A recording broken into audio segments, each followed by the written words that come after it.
As a documentary maker, you could wait a lifetime to happen upon a story as unusual and as extraordinary as this one. Here you go, rolling. Take one. Action. A 13-year-old boy from San Antonio, Texas, goes missing without a trace. It's nice to meet you, Nick. The thought of what somebody could have done to him, it gives you nightmares. 3 years later, his family are contacted by the authorities and told that their son and brother has turned up in a children's home in Spain. And the family and the FBI and the State Department kind of spring into action and go to get him. And when they go to Spain, their missing loved one is different. He has dark eyes, not blue eyes. He has dark hair, not blonde hair. He speaks with a thick French accent, not a Texan twang. What? No one would be wrong about something like that. We didn't need to prove who he was. We knew who he was. All is not quite as it seems. Wait a minute. Maybe he was not Nicholas Barclay. You're gonna finally tell me who you are. Him. Rolling. Action, tumbleweed. Immediately, I started wondering about what kind of a human being would perpetrate a crime like that. And then, of course, you know, what kind of a family would be capable of falling victim to a crime such as that, of failing to recognise that that was their missing child. When Bart first told me about the story, as a filmmaker you get these kind of two reactions. One is, can that really be true?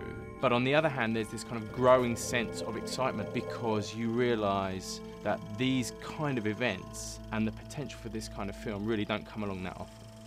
You immediately start to think, this deserves to be on the big screen.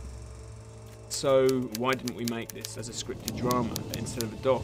So much about it felt like you were reading the synopsis of a screenplay or a work of fiction, and in Movieland, anything can happen. What I learned very fast was to be convincing. But of course this really did happen. This story is so unusual and so extraordinary, but it is real. And that truth felt incredibly important to preserve. And I sort of feel like it would always work better as a documentary because you need to see those people and you need to look them in the eye. You need to try and understand what happened.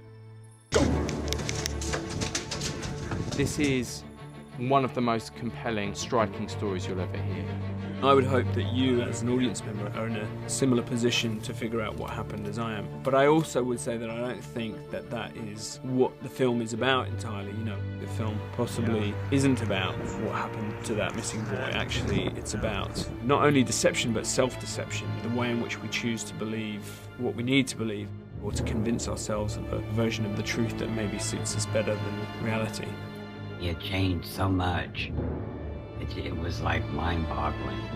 But then I realized he's been through all this horrendous stuff, so he's absolutely going to be different. How could I be so stupid? I mean, seriously.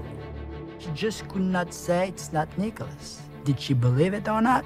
Not for a second did she believe I was her brother.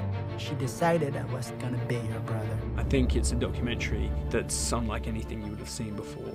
A documentary that will take you to places you wouldn't expect to go, and visually and structurally it feels like a work of cinema rather than a traditional documentary.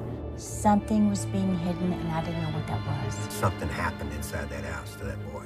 It's like I woke up in a place where a lie is even bigger than what I did. It's a story that if it wasn't true, you would never believe it.